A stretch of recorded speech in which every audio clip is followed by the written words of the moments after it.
अपशकुनी। अवनी को पहली नजर में ही दिल दे बैठा था अनन्य। लेखिका शकुंतला शर्मा। कहानी में आगे बढ़े इससे पहले आप सबसे हाथ जोड़कर रिक्वेस्ट करती हूँ, अगर आप चैनल पर नए हैं तो प्लीज इसी तरह की ढेर सारी मनोरंजन से भरी कहानियों को सुनने के लिए चैनल को सब्सक्राइब जरूर कर लीजिएगा। चलिए बढ़ते हैं वीडियो में आगे और सुनते हैं आज की कहानी। अनन्य पार्किंग में अपनी कार खड़ी करके उतर ही रहा था कि सामने से स्कूटी से उतरती लड़की को देखकर ठगा सा रह गया। उस लड़की ने बड़ी अदा से हेलमेट उतारकर बालों को झटका तो मानो बिजली सी कौंध गई। उसकी स्कूटी खड़ा कर आगे बढ़ने तक वह बड़े ध्यान से उसे देखता रहा। सलीके से पहनी हैंडलूम की साड़ी, कंधों तक लहराते काले बाल और एकदम कदम नाप तोल कर रखती गरिमा से भरी चाल उसके व्यक्तित्व को अद्भुत आभा प्रदान कर रहे थे। अपनी मौसेरी बहन के बेटे चिरायु के जन्मदिन की पार्टी में शामिल होने के लिए अनन्य उत्सव रिसोर्ट आया था। वह लड़की भी उत्सव की ओर जा रही थी। अनन्य को कुछ और देर तक उसे निहारने का सुख मिल गया। उत्सव के गेट में घुसते ही वह लपक कर लिफ्ट की ओर दौड़ गई। जब तक अनन्य को होश आता लिफ्ट ऊपर जा चुकी थी। अनन्य के पास अब इंतजार करने के अलावा दूसरा कोई चारा भी नहीं था। पहली बार उसे धीमी गति से चलने के कारण खुद पर गुस्सा आया। जब वह तीसरी मंजिल पर पार्टी वाले हॉल में पहुंचा तो उसी लड़की को अपनी बहन सुजाता के साथ बात करते देख हैरान रह गया। उसे देखते ही सुजाता खिलखिलाकर हंसती, तुम शायद इसी की शिकायत कर रही हो, यही पीछा कर रहा था ना तुम्हारा। ठहरो, अभी इसके कान पकड़ती हूँ, सुजाता नाटकीय अंदाज में बोली थी। मैं खुद कान पकड़ता हूँ दीदी, मैं किसी का पीछा नहीं कर रहा था। मैं तो चिरायु के जन्मदिन की पार्टी में आ रहा था। कोई मेरे आगे चल रहा हो तो मैं क्या करूं? मैं ऐसे दिल फेंक लड़कों के लटके झटके खूब समझती हूँ। जरा पूछिए इनसे कि ये महाशय मेरे पीछे ही क्यों चल रहे थे, तेज कदमों से चलकर मेरे आगे क्यों नहीं निकल गए थे। अनन्य, तुम्हें अवनी के इस सवाल का जवाब तो देना ही पड़ेगा। अब बोलो, क्या कहना है तुम्हारा? सुजाता को न्यायाधीश बनने में आनंद आने लगा था। ऐसा कोई नियम है क्या दीदी कि सड़क पर किसी लड़की के पीछे नहीं चल सकते? अनन्य ने जवाब में सवाल खड़ा कर दिया। नियम तो नहीं है, पर इसे पीछा करना कहते हैं बच्चू, और इसके लिए दंड भुगतना पड़ता है। सुजाता मुस्कुराते हुए बोली, ठीक है, आपका यही निर्णय है तो मैं दंड भुगतने के लिए तैयार हूँ। अनन्य जोर से हंसा, पर तभी चिरायु आधमका और बात बीच में ही रह गई थी। मामा, कितनी देर से आए हो? मेरा गिफ्ट कहाँ है? चिरायु अनन्य की बाहों में झूल गया। अनन्य ने छोटा सा पैकेट निकालकर चिरायु को थमा दिया। इतना छोटा सा गिफ्ट? चिरायु ने मुंह बनाया। खोल कर तो देख, आंखें खुली की खुली रह जाएंगी। चिरायु ने बड़े यत्न से कागज में लपेटा हुआ पैकेट एक झटके में फाड़ा तो उसकी खुशी का ठिकाना ना रहा। ओह वाह, वीडियो गेम! मामा, आप सचमुच ग्रेट हो। पापा देखो, अनु मामा मेरे लिए क्या लाए हैं। ध्रुव वीडियो गेम को देखने में व्यस्त हो गया। सुजाता भी दूसरे मेहमानों की आवभगत में जुट गई। अनन्य का ध्यान फिर पास ही बैठी अवनी की ओर आकर्षित हो गया। उसके लिए मानो अन्य अतिथि वहां होकर भी नहीं थे। उसका मन कर रहा था कि वह बस अवनी को निहारता रहे।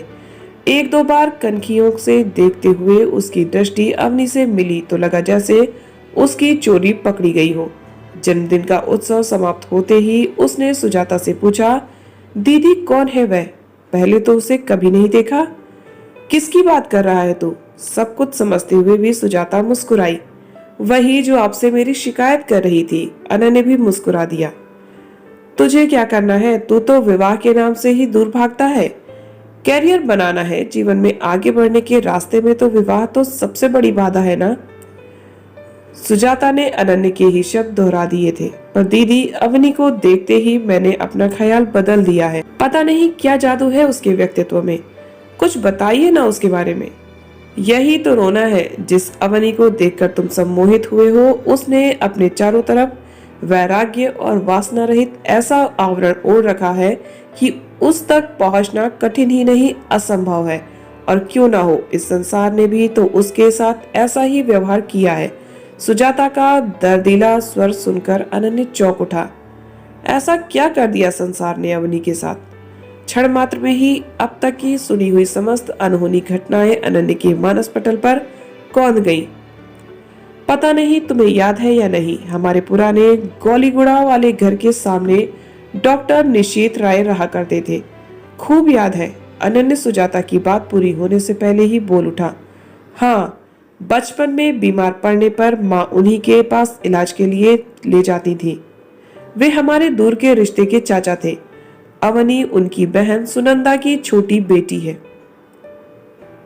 लेकिन हुआ क्या उसके साथ? अनन्या उतावला हो उठा।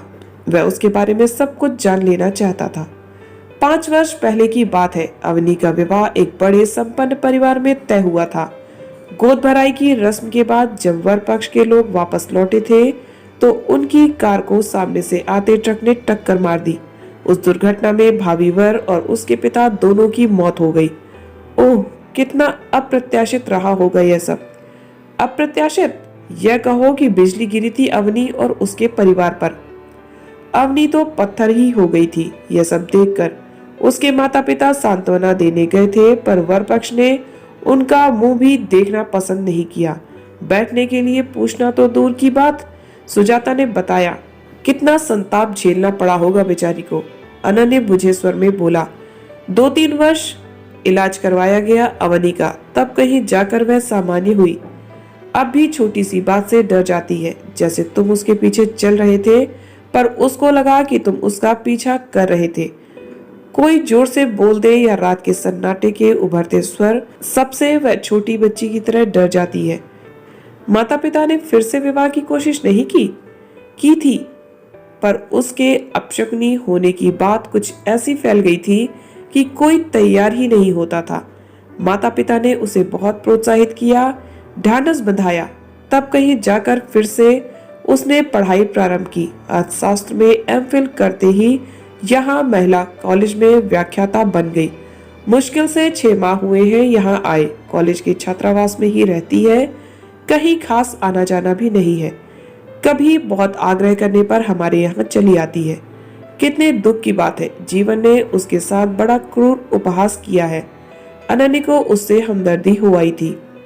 जीवन से अधिक क्रूर मजाक तो उसके अपनों ने किया है।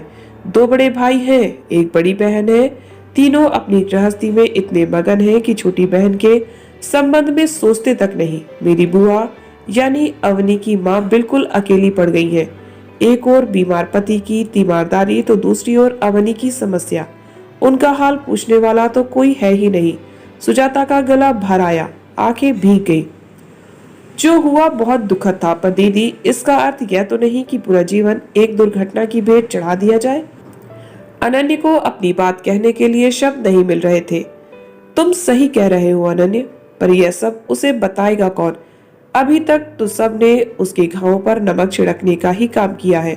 एक दिन अचानक वह मुझसे मिलने चली आई। बातों ही बातों में पता चला कि तैयार होकर कॉलेज के लिए निकली तो कुछ छात्राएं उसके सामने पड़ गईं।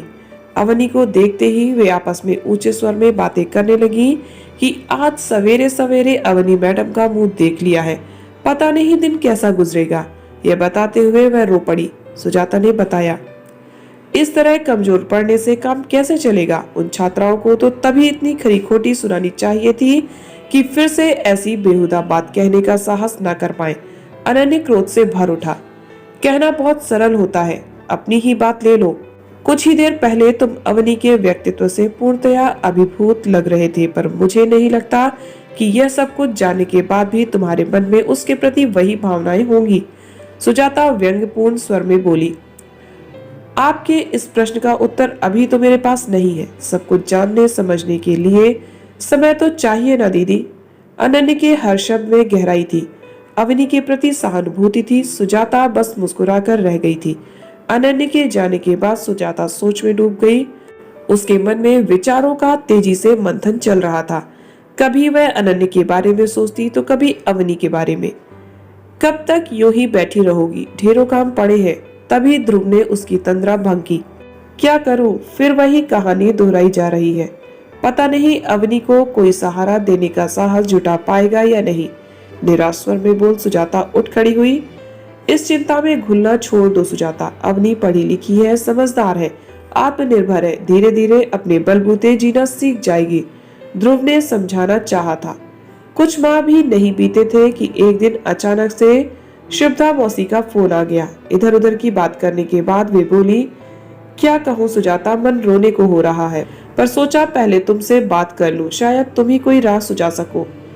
क्या हुआ मौसी, सब खैरियत तो है? सुजाता बोली, मेरी कुशलता की इतनी चिंता कब से होने लगी तुम्हें? काश तुमने मुझे समय से सचेत कर दिया होता। क्या कह रही हो मौसी, मेरी समझ में तो कुछ नहीं आ रहा। सुजाता परेशान हो उठी। मैं उस मुई अवनी की बात कर रही हूँ। पता नहीं कब से प्रेम लीला चल रही है दोनों की। अब अनन्य जिद ठाने बैठा है कि विवाह करेगा तो अवनी से ही, नहीं तो कुंवारा रहेगा। मेरा विश्वास करो मौसी, मुझे तो इस संबंध में कुछ भी पता नहीं है। पर अनन्य तो कह रहा था कि वह अवनी से पहली बार चिरायु के जन्मदिन पर ही मिला था। उस समारोह में तो बहुत से लोग आमंत्रित थे। कहाँ क्या चल रहा था मैं कैसे बता सकती हूँ। ठीक है, मान ली तुम्हारी बात, पर अब तो कुछ करो सुजाता। मेरा तो एक ही बेटा है, उसे कुछ हो गया तो मैं बर्बाद हो जाऊंगी। शुभदा फोन पर ही रो पड़ी। ऐसा मत बोलो मौसी, ऐसा कुछ नहीं होगा, क्या पता इसमें भी कोई अच्छाई ही हो। सुजाता ने उन्हें ढांढस बंधाया। इसमें क्या अच्छाई होगी, मेरी तो सारी उमंगों पर पानी फिर गया। इससे तो अनन्य कुमारा ही रह जाता तो मैं संतोष कर लेती। सुजाता, वादा कर कि तू अनन्य को समझा लेगी। ठीक है, मैं प्रयत्न करूंगी मौसी, पर कोई वादा नहीं करती। तुम तो जानती ही हो आजकल कौन किसकी सुनता है। जब अनन्य तुम्हारी बात नहीं मान रहा तो मेरी क्या मानेगा। सुजाता ने अपनी व्यवस्था जताई थी। प्रयत्न करने में क्या बुराई है, तुझे तो बहुत मान देता है, शायद मान जाए। अपनी मौसी के लिए तो इतना भी नहीं करेगी, शुभदा ने जोर डालते हुए कहा था। क्यों शर्मिंदा करती हो मौसी, मैं अपनी ओर से पूरी कोशिश करूंगी। सुजाता ने शुभदा को आश्वस्त तो कर दिया, पर अति व्यस्तता के कारण अगले 2 महीने तक अवनी और अनन्य से मिलने तक का समय नहीं निकाल पाई। पर एक दिन अचानक शुभदा मौसी को आया देख उसके आश्चर्य की सीमा न रही। और मौसी, तुम्हारा फोन आने के बाद व्यवस्था के कारण अनन्य से मिलने का समय ही नहीं निकाल पाई। मैं आज ही अनन्य से मिलने की कोशिश करूंगी। सुजाता मौसी को अचानक आया देख वह अचकचाकर बोली, अब उसकी कोई आवश्यकता नहीं है बेटी, मैं तो उन दोनों के विवाह का निमंत्रण देने आई हूँ। अनन्या को बहुत समझाया बुझाया लेकिन वह माना ही नहीं। पता नहीं उस जादूगरनी ने क्या जादू कर दिया, बेटे की जिद के आगे झुकना ही पड़ा। शुभदा मौसी भरे गले से बोली और निमंत्रण पत्र देकर उल्टे पांव लौट गई। बहुत प्रयत्न करने पर भी उन्हें रोक नहीं पाई सुजाता। शायद वे अनन्या और अवनी के विवाह के लिए सुजाता को भी दोषी मान रही थी। शुभदा मौसी तो निमंत्रण पत्र देकर चली गई, पर सुजाता के मन में बेचैनी हो रही थी कि आखिर अनन्य क्यों अवनी के बारे में सब कुछ जानने के बाद विवाह के लिए राजी हो गया और अवनी कैसे अपनी पुरानी यादों को भूलकर विवाह के लिए तैयार हो गई। सुजाता ने अनन्य और अवनी से बात की तो दोनों ने कहा, दीदी, हम दोनों ने एक दूसरे को अच्छी तरह समझ लिया है। साथ ही हम यह भी समझ गए हैं कि शकुन अपशगुन कुछ नहीं होता। जीवन साथी अगर अच्छा हो तो जिंदगी अच्छी गुजरती है। अतः एक दूसरे को समझने के बाद ही हमने शादी का फैसला लिया है। सुजाता ने अपने में कई ताजगी का अनुभव किया। अनन्य और अवनी का विवाह बड़ी धूमधाम से संपन्न हुआ था। यद्यपि शुभदा मौसी किसी अशुभ की आशंका से सोते हुए भी चौंक जाती थी। अनन्य और अवनी के विवाह को अब 5 वर्ष का समय बीत चुका है। 2 नन्हे मुन्नों के साथ दोनों अपनी गृहस्थी में कुछ ऐसे रमे हैं कि दीन दुनिया का होश ही नहीं है उन्हें। पर शुभदा मौसी हर परिचित को यह समझाना नहीं भूलती कि शकुन अपशगुन कुछ नहीं होता, यह तो केवल पंडों का फैलाया वहम है। तो दोस्तों, अगर आपको ये कहानी अच्छी लगी हो तो प्लीज चैनल को सब्सक्राइब जरूर कीजिएगा। मिलते हैं नेक्स्ट वीडियो में एक और नई कहानी के साथ। तब तक आप सब हंसते रहिए, मुस्कुराते रहिए, खुश रहिए। Bye bye, take care.